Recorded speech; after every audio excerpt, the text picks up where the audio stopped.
I have a very intimate relationship with Shimla.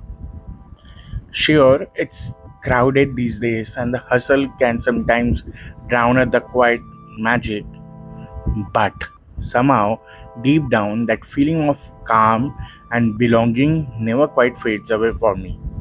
It's like the hills remember me and I remember them. And it all began exactly 20 years ago when I was in class 6 traveling from Delhi to Shimla on the legendary toy train. I was about 11 or maybe 12. The city was already melting under the harsh May sun, and here I'm talking about Delhi. And my school was done for that summer. My parents planned the trip to the hills, but this time it was special. I was old enough to soak it all in. We took the overnight Howrah Kalka mail from Delhi, and it took us to Kalka by the morning around 3 o'clock. And yes, we had to wait for a toy train, but the platform buzzed with vendors and travelers, and the aroma of chai was everywhere. At Kalka, we switched to the toy train, the famous narrow gauge train that snakes up to the hills to Shimla. I remember how small and charming the train looked, like it is coming out of my dreamy book or a scrapbook. It had no food service though, so we packed some snacks. But that wasn't a problem because the train was going to stop at a very special place. I was not told about all 102 tunnels then, that came later. Back then, the highlight was the longest tunnel, the Barog Tunnel. I was so curious and excited, and yes, the train did stop at Barog station. This was the moment to stretch, breathe, pine aroma air,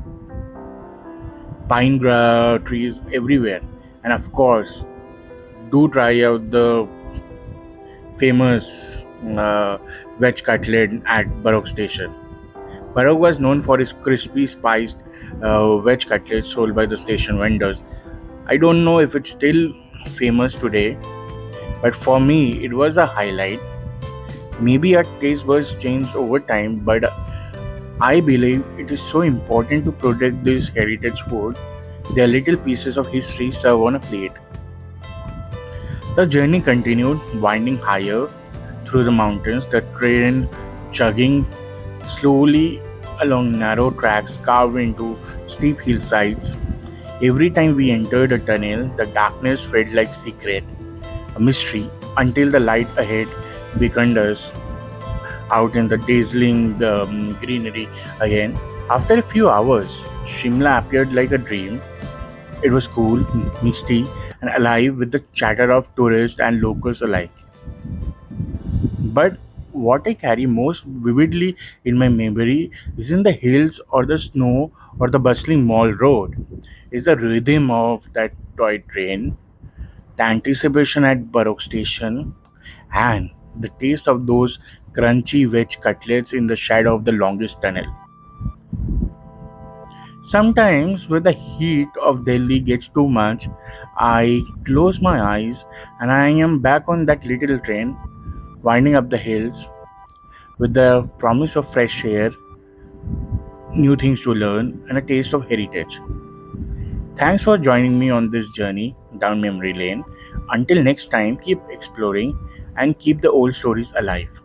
Take care.